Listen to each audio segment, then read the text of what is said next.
All right, all right. Greetings, everyone. Welcome, welcome. I'm glad to be here and speak to you guys. Happy Black History Month. It is that time of the year. It's February 1st, and so I figured that we'd launch this discussion tonight to talk about, what's going on in America right here. As it comes to Black Americans and their journey throughout history, and particularly to focus on exactly how did we get to the point where we are now. So that's where I want my focus to be. Focus on today, modern area, because I know there's a lot of folks that don't want to necessarily, just say recant the slave stories and or just do a whole lot of trivia of first and all this other stuff. I mean, they've been doing that their whole life. They want a little bit of breath of something new, and as well as some different perspectives, some different frameworks of looking at the picture to see it from a bird's eye lens view. And so that's what I'm going to try to do. Try to paint that picture, talk about it a little bit.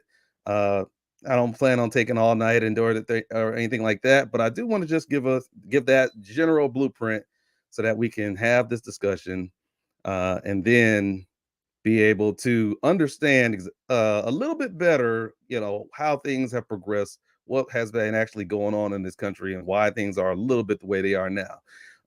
We're gonna have to do some. I'll do better deep dives on specific topics that get a little bit more into the nitty gritty of things. But I want to make sure that we address the forest before we address the trees. I know a lot of times we can't see the forest for the trees, but I want to make sure that we get the forest right, and that's what I want to do tonight.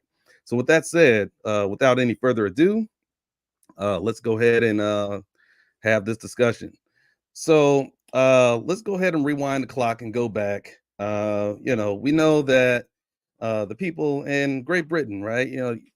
They came over to America. They came over here and basically, started up their colonies and everything. We know about the original 13 colonies and how that came together and built this country that we call America.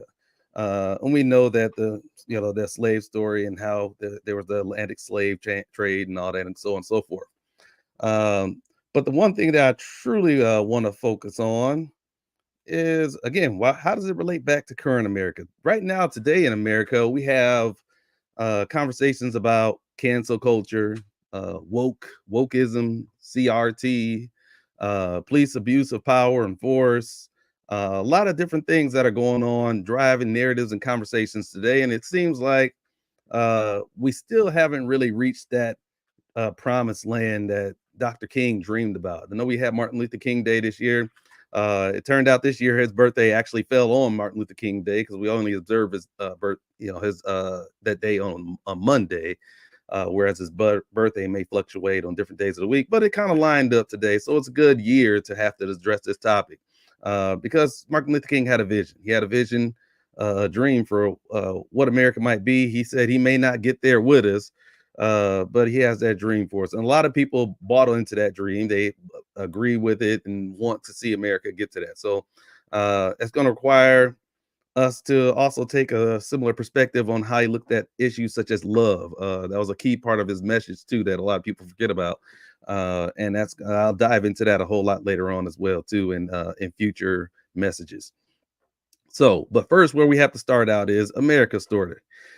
When the founders created this country, they built it on some principles that we talk about to this day that we value and cherish as Americans. Those principles of equality, freedom, and individualism.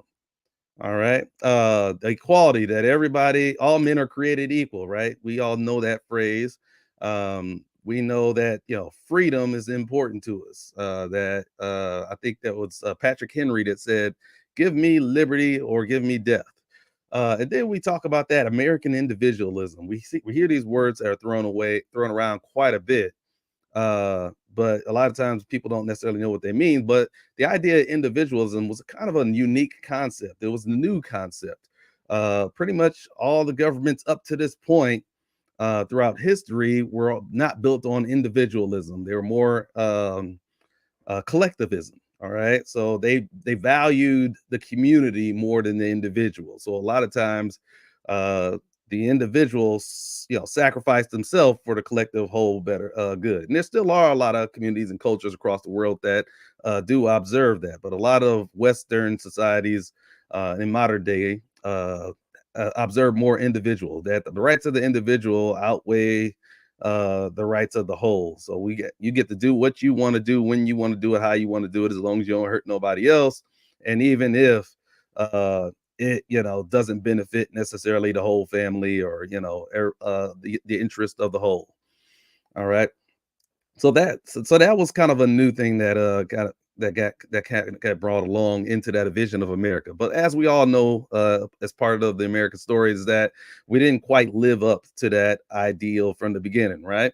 And so there were people such as blacks, women, and other groups that did not experience that equality, right? We didn't have the same rights and abilities as white men at the founding of this country.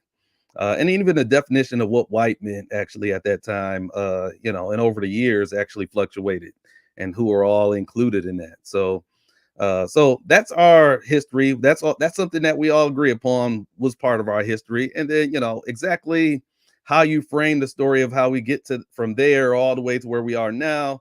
You may look at it through different lens that might be shaped more by political ideologies and different things like that. But if you will, just bear with me, and I will try to give you a framework of explaining how do we progress through the years and get to where we are today. So first, so since we didn't live up to those things. Yes, we did make improvements as it concerns Black Americans by getting rid of the institution of slavery. It took a war to actually have it happen, but eventually slavery ended. Right? I won't go into that and beat that with a stick or anything, but that's not necessarily when we had equality. Right? We were still highly segregated. There were a lot of laws that were set up to prevent Black people from fully being able to have access to all the same things that other Americans had access to.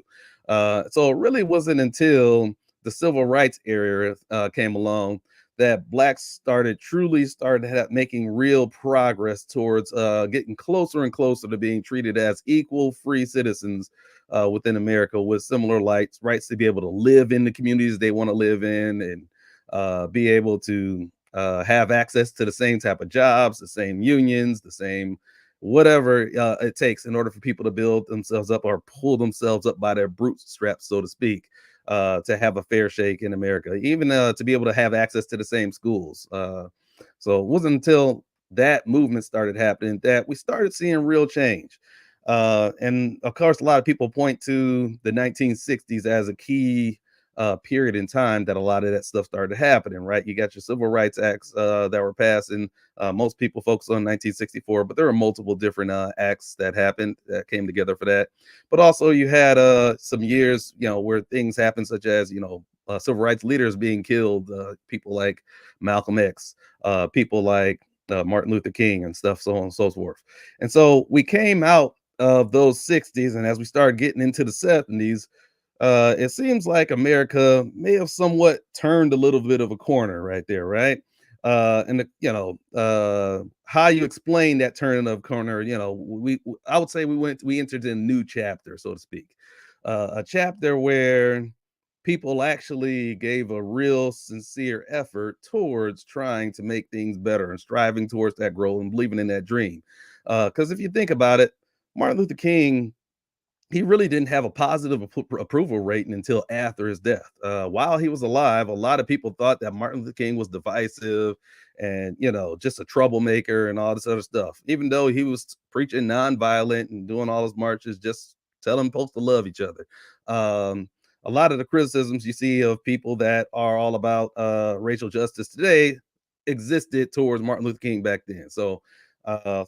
Just to get that straightened out there, if you look at the polls, they consistently found that a majority of whites blame Black people for their own victim activity mentality, even way back there during the civil rights era. All right, so that's when people couldn't even drink in the same water fountain, couldn't swim in the same swimming pools, couldn't use the same restrooms, you know, didn't have access to the same resources, such as well, I can go down the list and all that stuff. Like I said, I don't want to go through a history lesson because most of you guys have heard it all. I have a lot of smart people that read my podcast, but if you haven't, there's definitely a lot of places out there you can research that. But but even during that time period, people still said blacks had a mentality. They're responsible for their own lack of accomplishments and stuff like that. Maybe they're less inferior. You had a lot of science being done to try to prove that black people were inferior to white people and so on and so forth. So that was going on even during that time period. And I think that a lot of times when we look back in current day America, and we try to understand what that racism was during that period. What was behind it, what was going on. A lot Sometimes we don't know what was going on, obviously, because we weren't there, right? A lot of us weren't born, we didn't live through it. There may be some folks, right? There are people still alive today that might have marched with Dr. Martin Luther King. I know that what's her name? Betty, what's the old lady that passed away? She was 99 years old. Betty White, yeah. So when she passed out, she was 99, just about to turn 100. Actually, Martin Luther King, if he were still alive, if he wouldn't have been assassinated and he was still in good health all the way up to this day, he would have been 3 years younger than her. All right, so it's possible he could have still been alive up until this day as well. So and so there's people that are alive right now that marched with Martin Luther King, have stories to tell. My parents, they were teenagers at that time period, so they were alive and can remember and recall some of those things. Some of us can talk to our parents, grandparents, and so on and so forth, and get these different stories. So while we read about it in our histories book, it's not super far past, right? We're not talking about going hundreds of years here to this time period of when all this stuff is going on. It's not too far away. And because of that, if people could still blame black people for having a victim mentality back then, the same way that a lot of people still do that now, we got to ask ourselves, at what point does the actual circumstances of what's going on with black people actually make a difference or weigh into how people are analyzing the situation? Because we can't just have a fixed narrative that is independent of the facts of what's going on and just go with that ideological framework and not even care about the evidence, so to speak. All right. And I'll get back to the evidence in a second. Because that's not really going to work. We have to really be evidence based. We have to be fact based. We have to actually look at the reality of what's going on and not just go on to a plausible narrative that could explain it. That for whatever reasons, I tend to like it a little bit better. All right. So that's one way you can understand things. Because a lot of people, again, people look at back at the past and they say, hey, those weird people, I guess they were just angry and filled with hate. Actually, a lot of those folks who did lynchings and stuff, they were pastors and highly respected people in the community, considered very loving and good old boys and so on and so forth, right? So I think that sometimes we get the wrong picture of what actually did happen and what led to that point. And then if we don't understand exactly what led to those different things happening, we're a lot more likely to repeat it because we won't see it sneaking up on us. If we just write people off as like, hey, that's the past, all those people that did all those terrible things, most of them are dead now, or if they ain't dead, we probably don't know. They kept their secrets pretty good, and it is what it is, right? So, but if we write it off as like, hey, these people just were angry and hatred in their art, and of course there were some of those folks that definitely had that, but a lot of folks just simply were in denial of the racism. They didn't truly believe that it was that they were being given a bad shake or fair shake, or what the nature of things really was. And that's the part that we really don't get taught in classes to understand what's going on.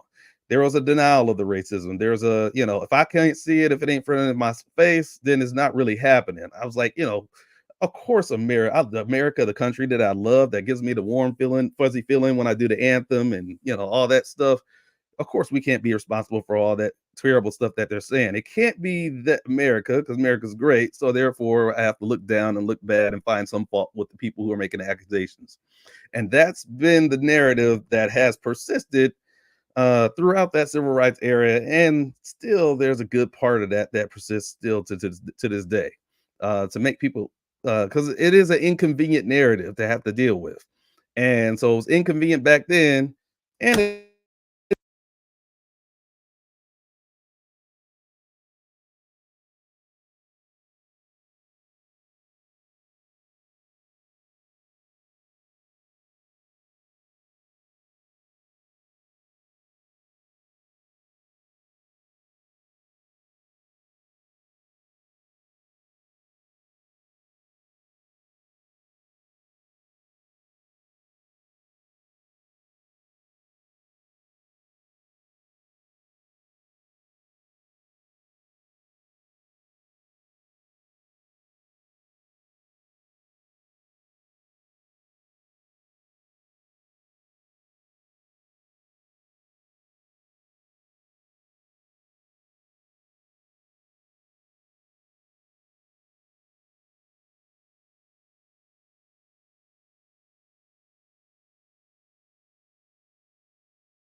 All right, all right.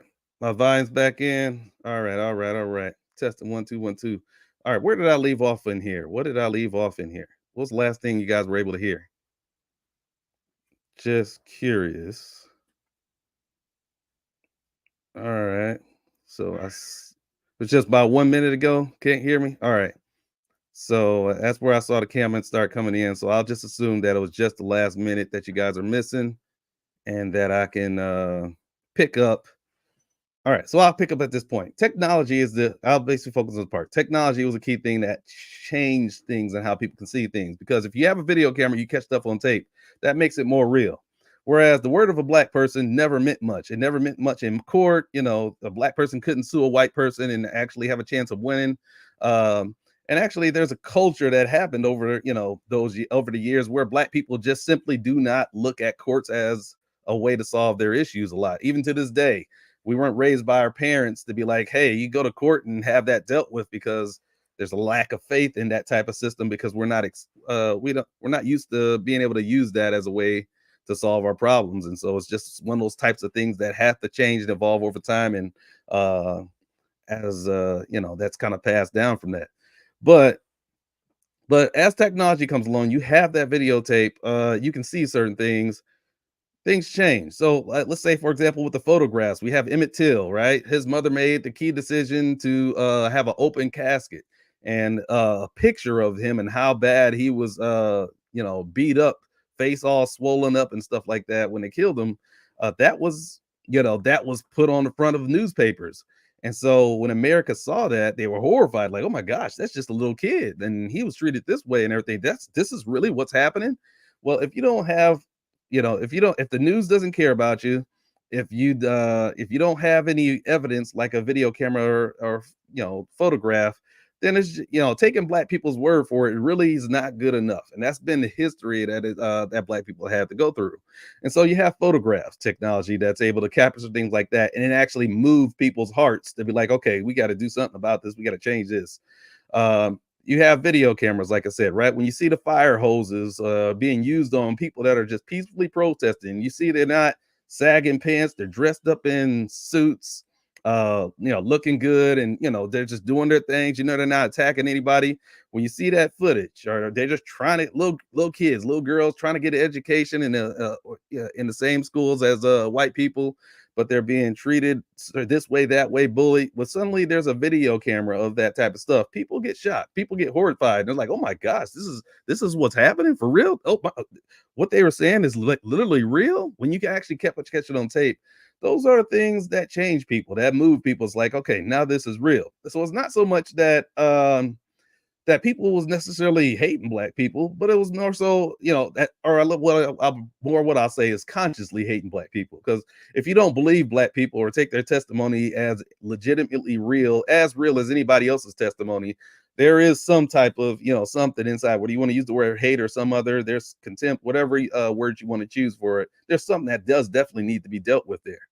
But at the end of the day, it's not like you have to necessarily be visiting KKK meetings every day and attending lynchings in order to also have that type of feeling, right? All you have to do is have a little bit of distrust. And it's like, I'm more of a prove it type of person. I'm not gonna, condemn America or condemn, white people or to condemn anything or whatever. These institutions of police officers that I love and admire, I'm not gonna throw them under the bus because I love them, and then because I love them and I trust them, I give them the benefit of the doubt. They don't even have to prove it. Anything negative about them, that really has to be what has to be proved. And black people's word against theirs never stood a chance. So so you needed these technologies to come about. You have even going into the 90s, this is now during, times when I was alive, you have Rodney King, right? That was caught on video cameras. I know when I was younger, back in the 90s, a lot of the video cameras, they're not little things on phones that you can carry around. Most people didn't have a video camera. If you had one, it was a big bulky thing. Looks like you worked for a news station type of camera, basically. That's how huge it was. So a lot of folks did not have it. It was not convenient to carry it around. If you actually did have a video camera on you, it was a rare thing. You took it for a special occasion because you knew something was going on. It's not something that you can just walk around with your back pocket and see something going down and just flip it out and turn it on. it really wasn't that eagle. So, for the bottom line is, situations were happening in America, but it wasn't being recorded, it wasn't being documented, and so therefore it was not believed to be true. But when it did come out to be true, and we saw it, America was shocked, America was horrified, and then you would see progress and movements towards things. People, more and more people's hearts being changed to want to improve and do better. And I'd say more people, not all people, more people. All right. And this is the version of the story that nobody really talks about, how technology played a role in moving the needle, because this stuff has to become real for us. The way it was told inside the history books and in your schools, bless their hearts, they tried their best, but it really doesn't become real, and it doesn't give the full narrative in a way that people can understand and get it and be like, okay, I can see how that works. Okay, because you really need a critical mass of people who actually care in order to get things done and have something happen. And so now, if you move forward a little bit further, we're in the 21st century now, right? We have social media, we have these cell phones. Cell phones come out, and all of a sudden they also get these cameras on them, right? So you get these camera phones, and you can snap a picture. So you're carrying the phone everywhere you go, and these phones have pictures. You can take pictures and you can take video footage of it. Suddenly, and all of a sudden you can share those things on social media and they can actually go viral. And social media is a big influence too, because that changed up the landscape of who had the power to tell the narrative. At one point, the news, whatever the news decided to tell you, that's what they decided to tell you. All right, whatever they prioritize. Black people never ran the news in this country, so our message was never really prioritized. And even when a lot of people think that Black people are being prioritized, it doesn't necessarily mean it's our message from our vantage point the way that we want to tell it, because we're not the predominant media for it. We still aren't to this day. However, with social media, that gave the potential for news to not just come from the top down, but actually from the bottom up. Through these algorithms and stuff, things can be shared around and get to the point to where, on its own merit, through social media, things can rise up to the top. All right. And that's a good thing. There are times when celebrities, they might have issues or whatever, and uh, you know, they want to tell their side of the story. But if the media didn't want to tell it from their vantage point or give them a fair shake, or, they filtered it through their lens the wrong way, they might get a bad pop. But now they can go straight to their Twitter account and say whatever they want. And, people can get the direct message without that filter or anything like that. So it kind of, it opened up. It gave freedom. What's the word I'm looking for? Well, bottom line, it gave more freedom for more people to have a voice in what kind of news propagates and so on and so forth. So you have that social media factor that allowed that to happen. So that means Black voices from the bottom up could actually rise up. That means that their cell phone footages and their own videos, and more people actually have them, can pull them out. And so then now it's like, okay, I'm gonna have to share these videos to show you guys exactly what's going on, right? And you're gonna get a mix of videos, right? Because not, as we all know, not everybody's accusation of racism or just like any other crime out there, is gonna be exactly true, right? Some are gonna be false, some of them don't necessarily give, whatever.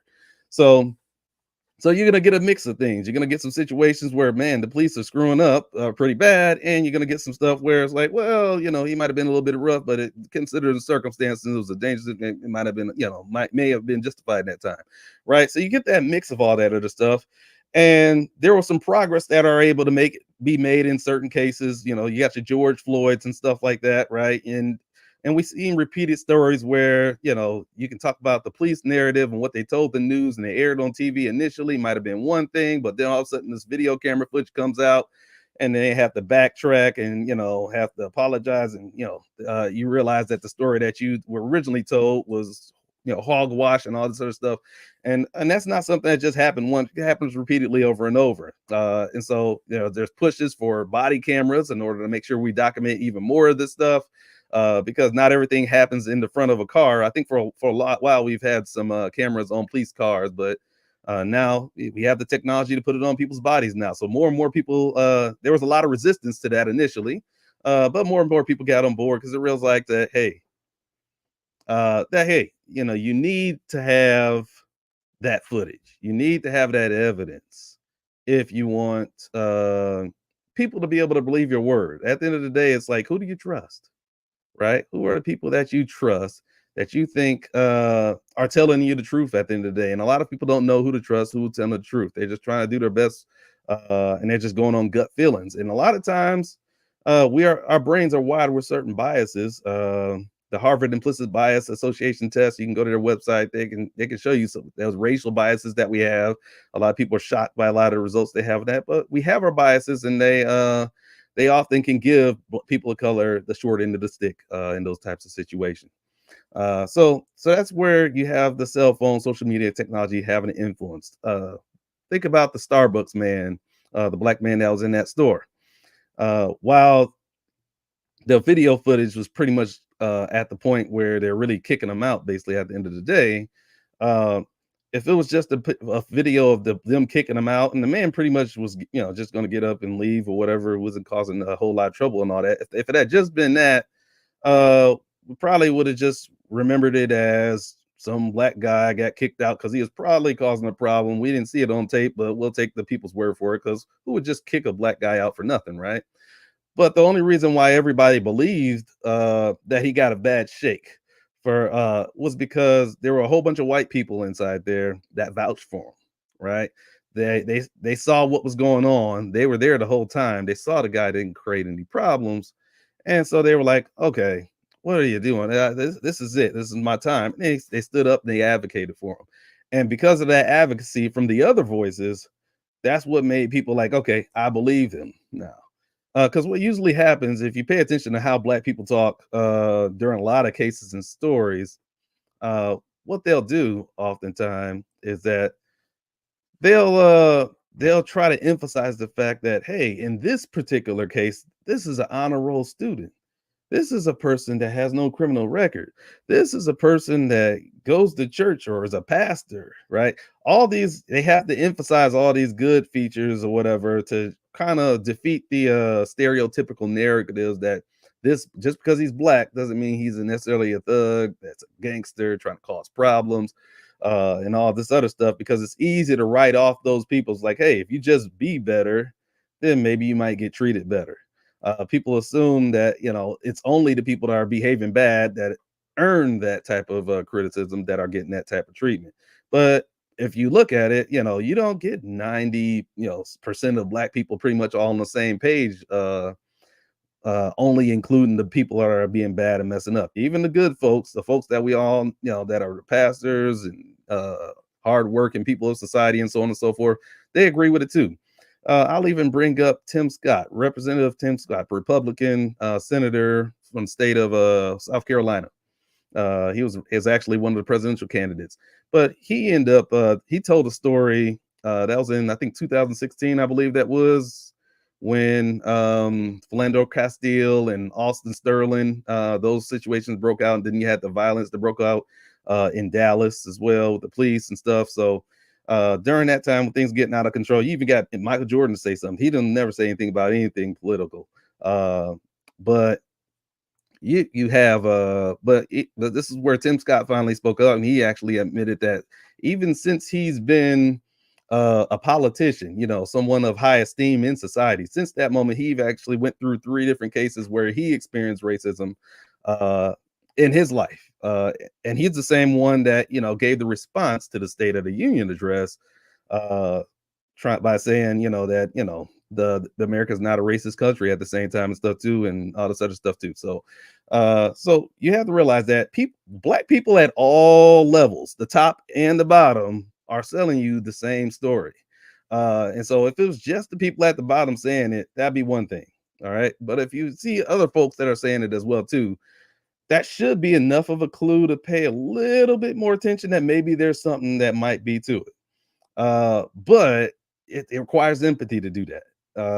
And that's a high bill. It's easier to empathize with people that you already love, that you already know, that you already trust, that already have your heart, than it is for people that you don't know, that are segregated from you, living in different communities. You don't know nothing about them. And so it's something that we got to work on, and it's something that we get have to get better about. But we have to realize that just like in Starbucks, he had to have advocates on his behalf in order to tell that story, in order for people to believe. Not everybody's going to necessarily have those witnesses available to tell the story, and so.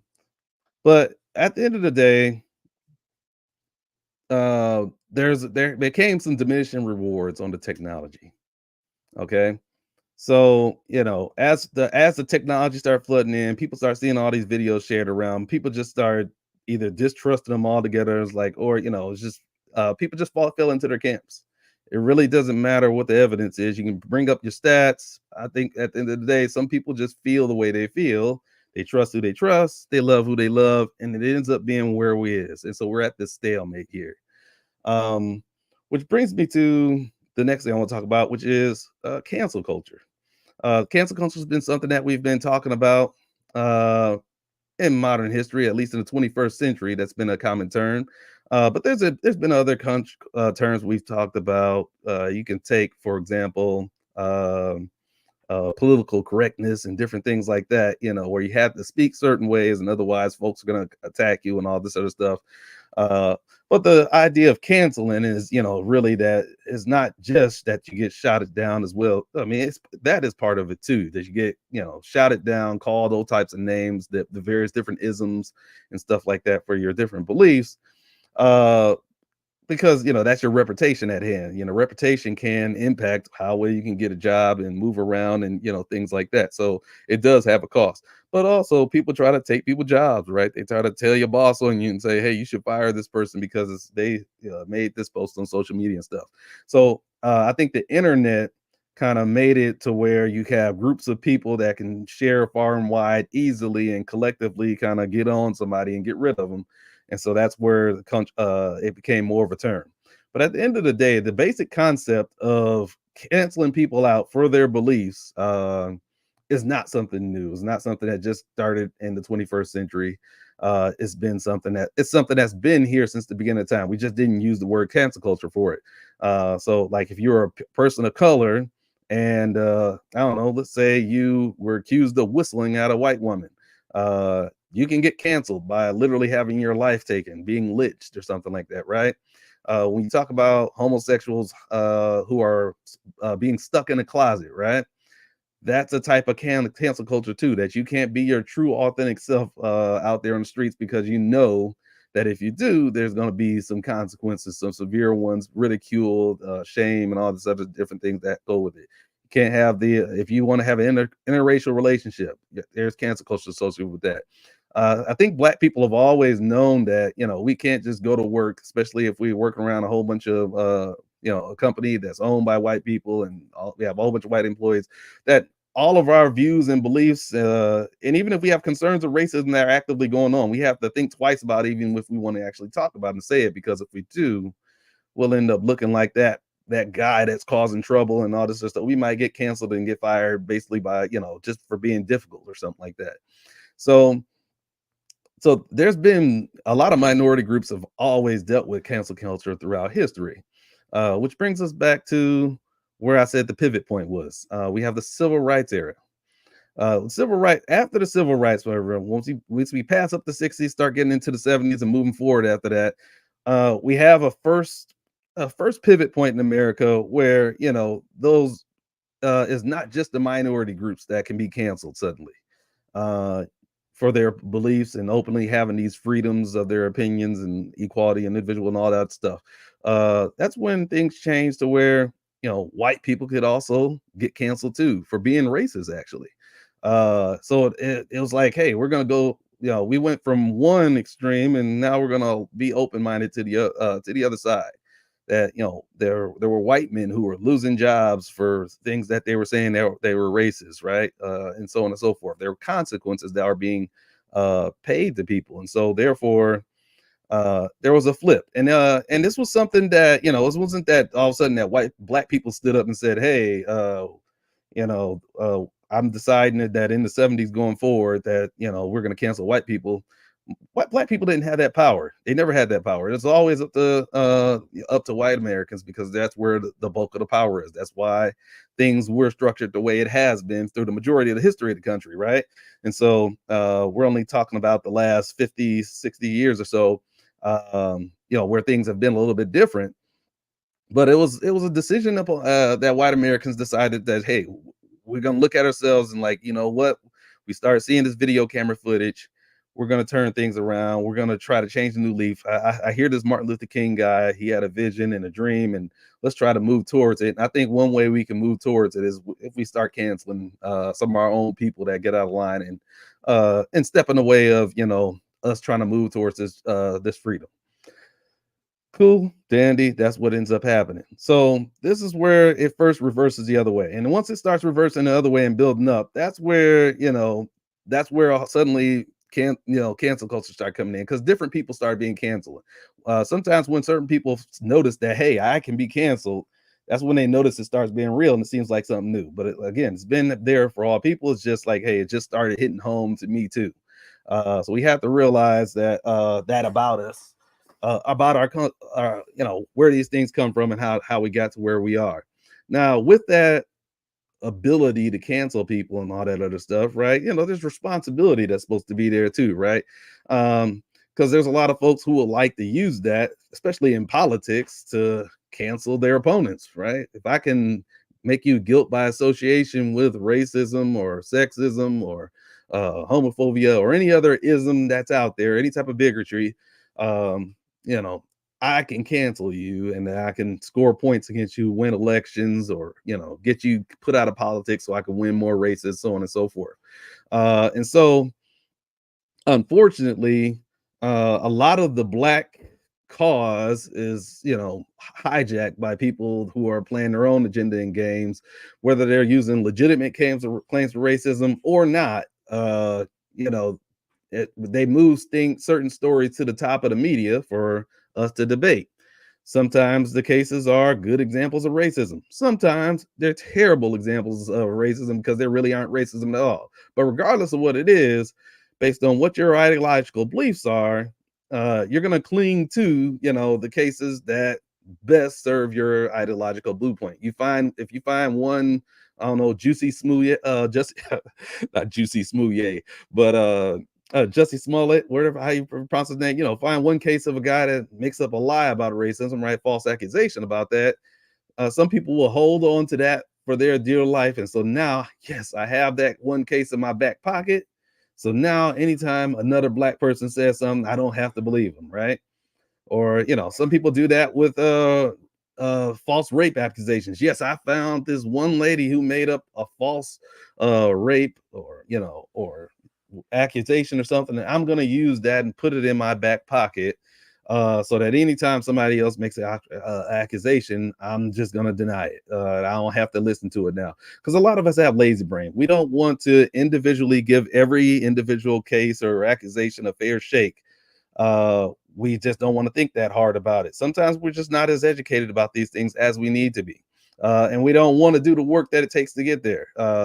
It's one thing to say, yeah, I agree with the dream, and I want Martin Luther King to get here, but not everybody wants to put in the work that it takes to get there. And so if you're not willing to put in the work that it takes to get there, then you have to ask yourself, do you truly value the dream or not? And we have to also make sure that each individual case that the media decide to promote to the top. I mean, I didn't have the choice of who they decide to pick on. I mean, if I had a choice, I definitely would pick better cases a lot of times.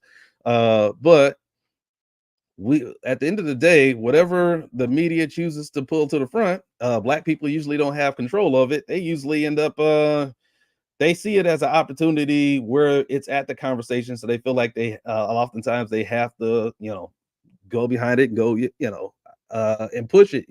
This is our opportunity to get our story and our word out. So we're going to use this one case. And I would say that, number one, it's unfair to that one case because it may not even fit the narrative very well. People have their own individual special cases. It may not necessarily fit. And so their case needs to have its ability to be tried in court and have its, due justice, independent from necessarily having to take on the whole weight of a movement, right? That's a lot of burden. That's a lot of weight for one individual case to get that didn't necessarily ask for it, right? So there's those types of things. And again, when black people have been ignored so long, and it only took these advances in technology to make little inches of slow progress over the course of decades or even centuries, depending on how far back you're going and looking at it. it gets to the point where it's like, hey, any opportunity that comes up, you got to jump at it. You got to solidify it. And it tends to end up being the mindset. However, unfortunately, if you end up jumping on that Jussie Smollett type bandwagon, it ends up setting things back a lot of times because then people are like, okay, now you're just trying to, to claim white victims to get payback type of thing. And so at the end of the day, I don't think that freedom, equality, individualism, all the different rights that are promised in the Declaration of Independence and our Constitution, that those things are necessarily things that have to come at the expense of white people, right? Necessarily to get there, right? That an innocent person has to end up paying the consequences just to make black people get their due justice and right served too, right? Making more victims doesn't necessarily improve the situation.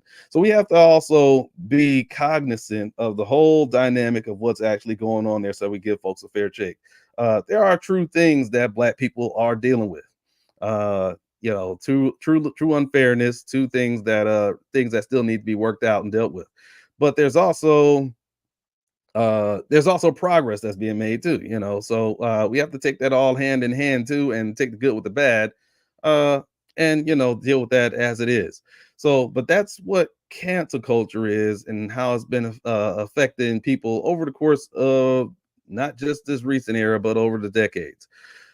The last One of the last points I'll lenses that I'll look at our history is through the evolution of language. That's one thing that I think we all need to understand as well. How has our language evolved in such a way to explain how we got to this point today? And I guess before I actually get deep into that, I'll uh, I'll say that well, I'll use an example. A lot of you guys are listening to me through Facebook right now. It's one of my more popular platforms. I'm still working on building up some of the other ones. However, but um, you know, Facebook had an issue, right? It's this growing platform. Tons of people are getting on it. But that platform can be used by bad actors, right? For bad reasons and so on and so forth. There's criminal stuff that people can use the platform for. You can have child pornography, all this other crazy stuff that can be used on the platform. So Facebook has to be careful to make sure that nobody's abusing their platform the way that's supposed to. Then there's people that have complaints about bullying and other stuff like that. It's like, hey, I'm not going to allow my children to use your website if people are bullying to the point where the kids are killing themselves and stuff like that. We got to do something about it. So, well, Facebook has their community standards that they create, right? And so they create these community standards. Well, that's nice to create some rules and say these are the standards you need to follow, but also not only they have to be enforced, right? You can't just make rules and not enforce them, because setting rules without enforcing it's not really going to do anything. So now they have to enforce it. But you have so many people using Facebook, hundreds of millions of people that are on Facebook across the world. How can you possibly hire enough human beings to monitor what people are posting to be able to take that stuff down, or make sure that stuff's not being violated or abused, that is not too vulgar, it's something that you can set it up, think of it as a community that might be friendly for people to come on to, and have a positive influence on the world. If you started a company, you would want to have a positive influence on the world too, so I don't blame them for wanting to do what they want to do. But as we all know, plenty of us have been annoyed by how they implement their standards, right? Content creators like myself got to be careful what words we use and stuff like that. Even if we're, not even using it in a bad way, you can, have risk being demonetized, and or having your, being put in. They call it being zucked or put in Facebook jail, right? Where you can't do certain things for a period of time. You get your profile deactivated, so on and so forth, right? And it's not because they have these humans that are actually going through and looking through everything. It's because, of course, they do have some humans that do that stuff, but they also are relying heavily on technology to do that. Because bottom line is, no, there is no free lunches in the world. You can't hire enough people without all of a sudden going out of business to monitor it by people. So you have to get these algorithms to kind of monitor it for you through computer programs. But that's not going to be perfect, right? It's not going to be able to do the job very well. So if they implement these things, these algorithms, you guys have seen them go to work and all that stuff. You tell me, from the people that are watching this video right now live, you tell me, uh, did they work? Did they clean up Facebook so that everybody is, holding hands, singing "Kumbaya"? People aren't talking dirty, nasty, mean, bullying, and all the same stuff. Did it clean up the streets? Basically, is the main question you got to ask yourself. And I'm pretty sure, I'm confident that without a doubt, that just about everybody's going to say it didn't change a thing. They put these things into place to try to get folks to stop being mean, stop being this, that, and the other, stop using these types of curse words and all this other stuff, stop having bigoted, language and so on and so forth. But it's still here, right? If we go into our different groups and spaces and so on and so forth, it's still there. So how is it still there? Well, what happened? People just adapt the language. They just talk about it differently. So that's pretty much what goes on. So instead of I don't know, you find unique ways of spelling stuff. You replace your e's with a three. You instead of writing the letter A, you use the at symbol instead. Instead of writing the S, you use a dollar sign, and voila, you're able to say the exact same thing, and people are able to understand what you're saying. Or you can do a more phonetic spelling of the word where people can sound it out, and they can tell it's the same word, but it doesn't spell exactly the same as the word. The algorithms aren't going to necessarily be smart enough to pick that up. Over time, it might be smart enough to pick it up a little bit better, but it's a cat and mouse game. As they get smarter, they got as people adapt to the algorithms have to adapt to the people. But then as that happens, the people start adapting further. And so as you see, they haven't quite cleaned up Facebook. All right. Some of the same people that, have been troublemakers from the beginning, they haven't become more patient, loving, and kind and gentler on Facebook as a matter of these rules. They've simply learned better ways to move around them. Why is that? Well, one thing that you might hear me say a lot in a lot of my videos is that you know people like to travel the path of least resistance. If you put a ball on a hill, it's just going to roll downhill with the gravity. It's not going to go uphill, right?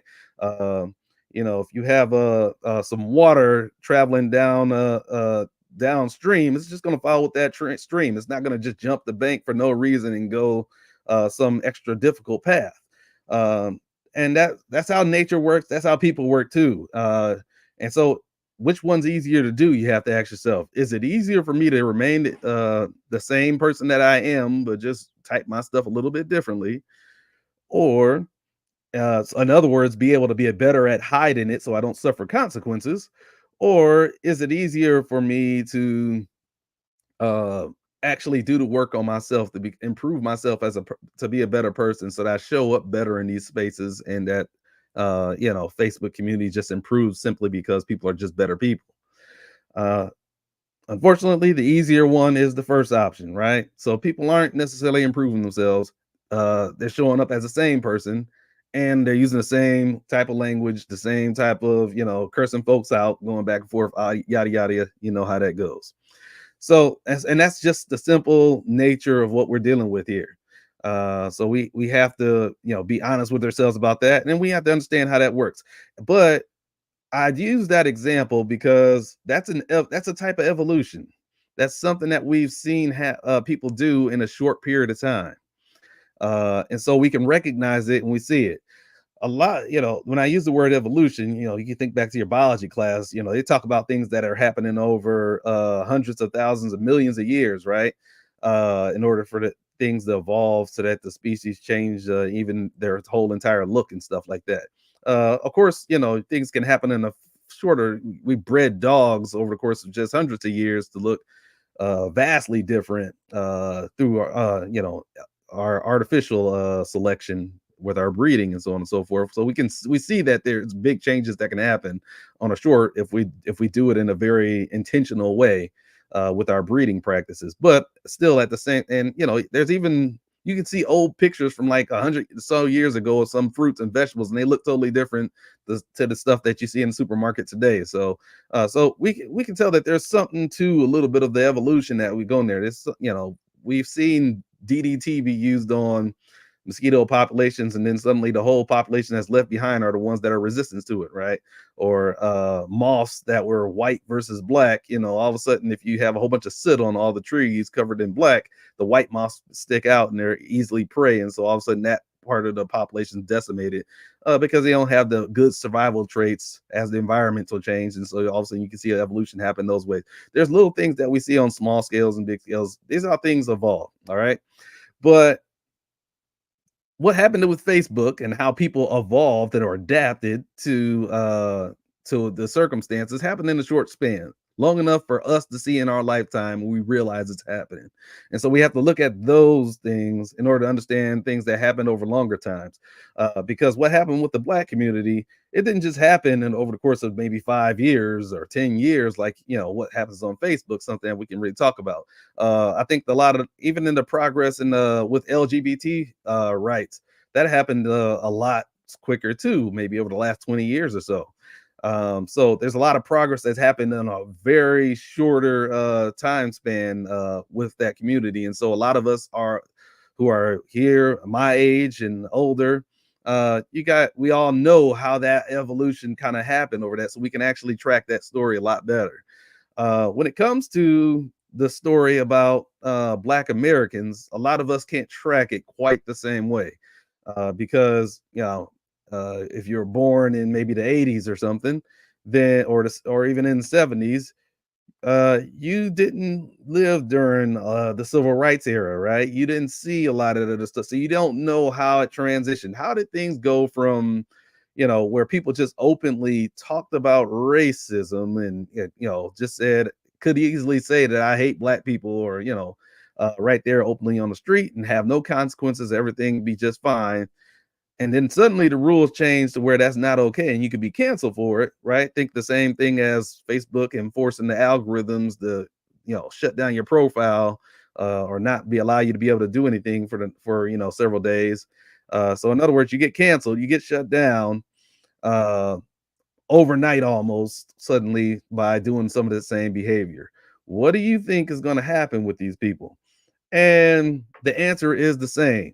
It's the same as what I said with Facebook. People take the path of least resistance. So if you've been a certain way most of your life, there's not, of course there are people's hearts that change, right? But is everybody's heart going to change? Of course not, right? And some of us we've had parents, grandparents, and so on and so forth that we know are racist, right? That hate black people, whatever, have their different feelings about that things. We all know these folks, and some folks, no matter what you tell them, and it's like, hey, it's not okay to do that, blah blah blah. They be like, yo, I grew up in a different era, things were different. And when you hear people talk like that, the older people is like, oh my gosh, some people they just stuck in their ways. It is what it is, and it's just like that generation just has to move on, and hopefully next generation will be a little bit better. But compare that to maybe something that's shorter that happened in a shorter span. Let's say like LGBT rights, right?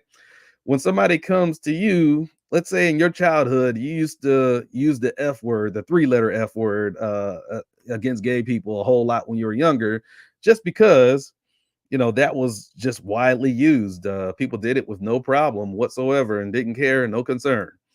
Uh, you know, back then. And so when you were a kid, you were young, you're dumb, and you just soaked that stuff up and just started doing that, and had all this different homophobic tendencies to you. But nobody ever said that it was a bad thing to do, and so you just always did it. It was just seemed normal, and that's just what everybody was doing. So suddenly, 20 years later or whatever, things are suddenly changed, changing, and now you have to get new habits. You can't just go out there and say these same things. You have this compulsive input. It's kind of like when you if you curse a whole lot and you want to try to stop cursing. You ever figured out how difficult that is, right? It's the same thing. You have this compulsive, you've grown up so used to using these types of words whenever these type of situations come up, and so all of a sudden you want to change it up, you want to hide the words and so on and so forth, and it's a struggle. It's not necessarily that you don't necessarily have to change your heart necessarily, and some do. However, you still had to adapt. You pretty much had to put a priority to having to adapt your language to get around not being canceled, basically. All right, having to pay the consequences. And so the same thing happened with black people and how we speak about things.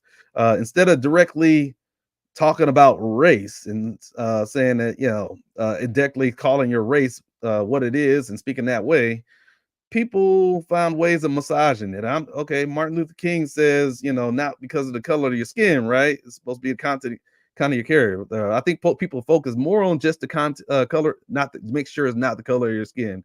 I think we still have some work to go to move towards the content of character, but they just tried to make sure that, all right, we're not going to mention your race. And so a lot of people said, all right, you know what? The easiest way to get around that is to, I don't know, pretend that I'm colorblind. Of course, they don't say they're pretending. They just like, yeah, I'm colorblind. I don't see race.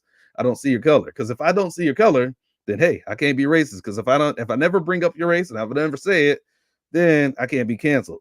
And so a lot of people took the perspective of making sure that I can avoid being canceled. The same way people make sure they can avoid being canceled by Facebook by their terms and community standards and stuff. The same way people don't want to be canceled due to saying something wrong about LGBT. They either just try to keep their mouth shut or make sure they're around safe company, a family, people, close people that they know that's not going to try to cancel and so on and so forth.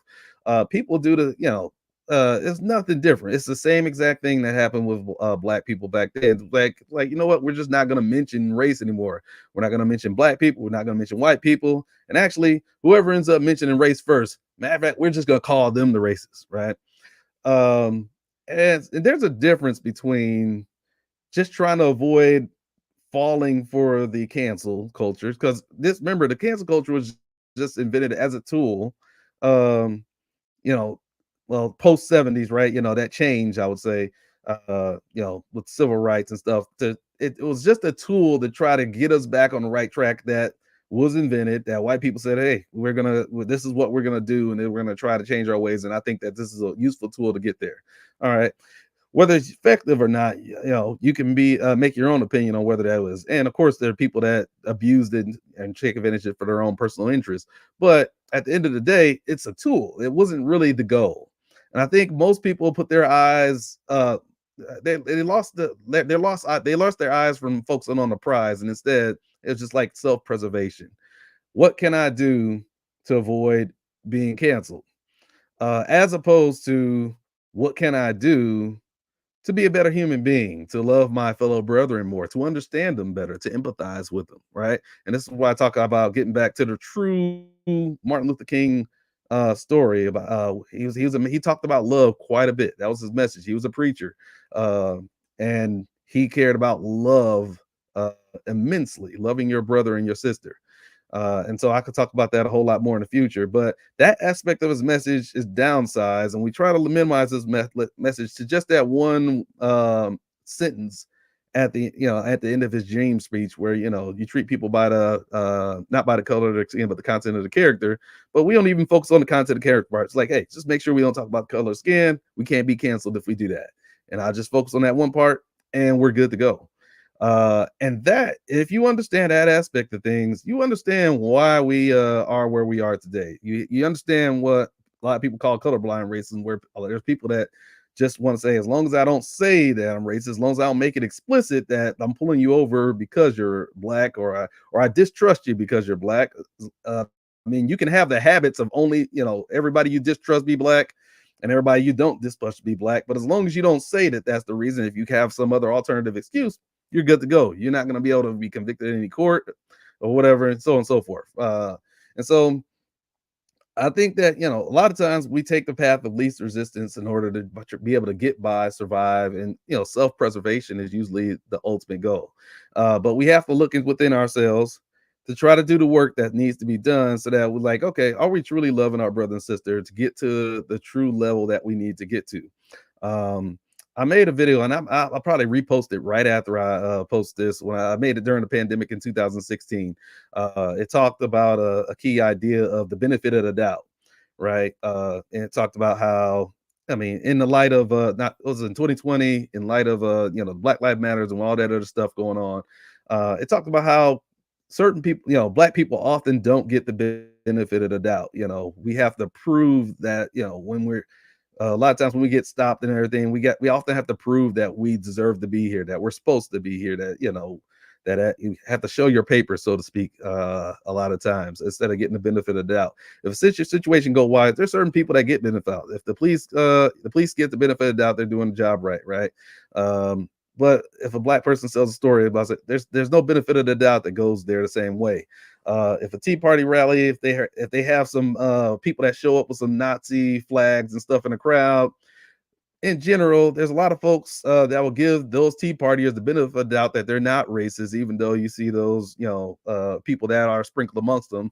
We just like, those are bad apples. We write those off. I'm gonna give the benefit of the doubt of the whole overall movement. But if you see some Black Lives Matter folks, that are protesting, and you have a small portion of them that are violent and so on and so forth, it's not there's people that are those same people often not willing to give the same benefit of the doubt to that there may be a more honest, real, truthful, genuine aspect of the movement that people that peaceful people are pushing for. But instead they're more likely to say, no, I want to let the bad actors color the whole group. So who gets the benefit of the doubt is often controlled by proximity. How close are you to me? All right. If I feel close to you, I'm gonna give you the benefit of the doubt. But if you feel far away, and a lot of times we have some racial segregation still in this country to this day, you may not be likely to get the benefit of the doubt. And it's not something that we do consciously. It's just something that we trust our gut feelings a lot of times. It's like, if I feel like I trust them, I do, and if I don't, I don't. I'm not doing it based on race. But you don't if you don't understand human psychology, if you haven't studied it and how that all works, then you really don't understand how those subconscious biases actually play in and work and play those differences. I mentioned the Harvard implicit association test in the past, and so that's one way that you can actually try to measure some of those subconscious biases that you may have. But anyways, those are some of the things that we need to think about and focus on so that we can understand why we are in this situation that we are today. I know I started off talking about cancel culture.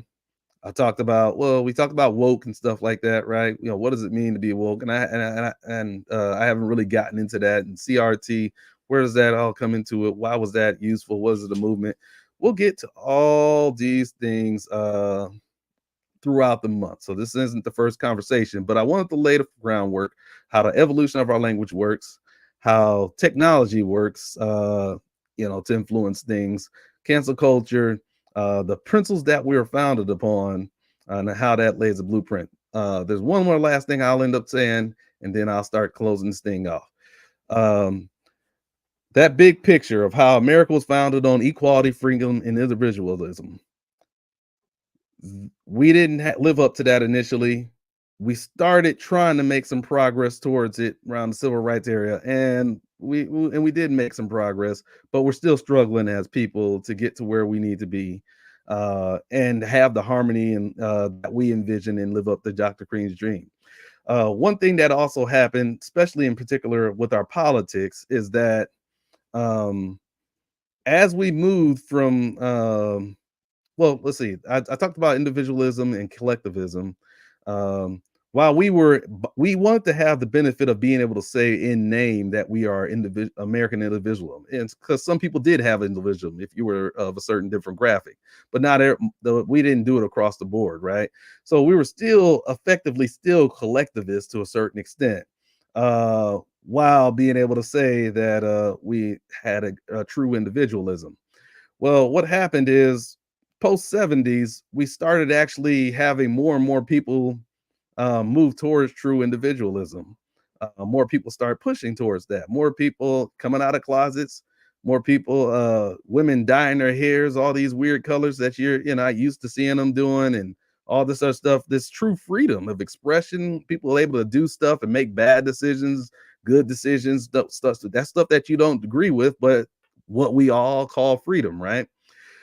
Well, as that started happening and people started expressing their individualism post 70s, you notice that's when post 60s, 70s, that's when our government started getting more chaotic. We started turning against each other a whole lot more as well at the same time too.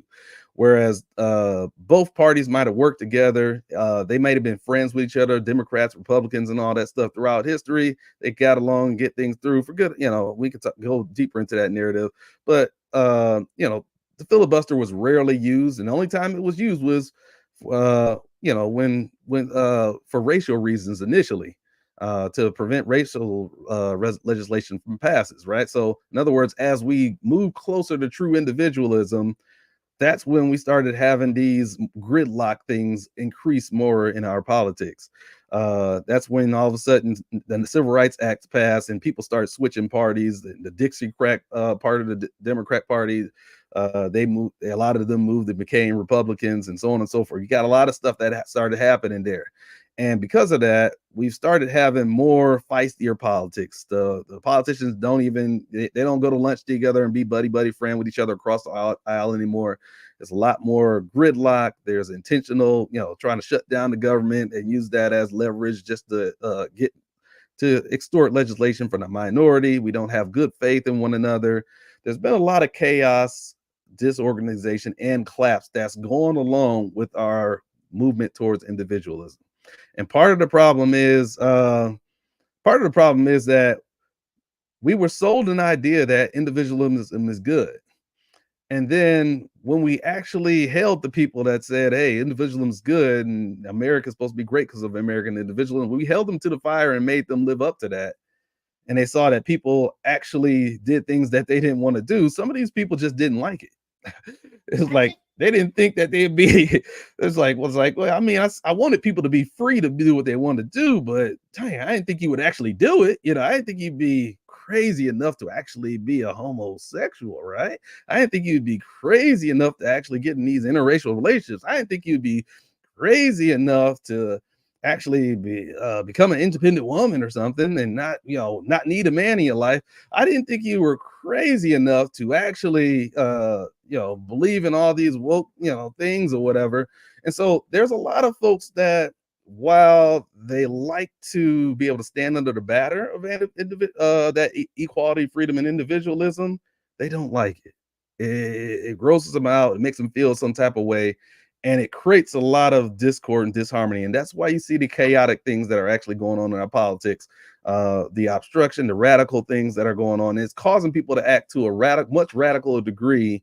To it's like, hey, if we can't get it back to the way it used to be in the good old glory days, we'd rather wreck this experiment than let it continue to go on the path that we actually claimed that we originally wanted to do in the first place. All right. And so that's what I want to plant into you, that those things are not didn't went together. They go hand in hand. That chaos goes hand in hand. When everybody's on the same page and all the people fit the same demographic and everybody's thinking the same way, harmony is pretty easy to get. But once things start going, people can go their own routes, and true individualism, freedom comes to the mind. It's like, and you still have to love these people, despite not agreeing with the things that they do. This is where some folks go over the deep end. All right. So, with that said, feel free to leave some comments in the video. Let me know what you think about this narrative. Let me know what direction you want to hear me go into in the next videos coming up throughout the month. I can definitely go in some different areas. I got some ideas already what I want to do, but I'll definitely incorporate some different ideas along the way. But like this video, share it, tag folks in the video, people you think need to hear this. Give it to your friends. Let's see if we can pivot some corners and make some changes going into 2024. This is a new year. All right. Welcome to Black History Month. I'm here to tell a story from my point of view, from my perspective, from my framework. Always ask Rusky, because that's where the real deal is. All right. I love you guys. Take care of yourselves. Have a good evening. Have a good day whenever you listen to this. Peace, love, and goodwill to all of you. I'm going to call it a night. Until next time. Love y'all. All right.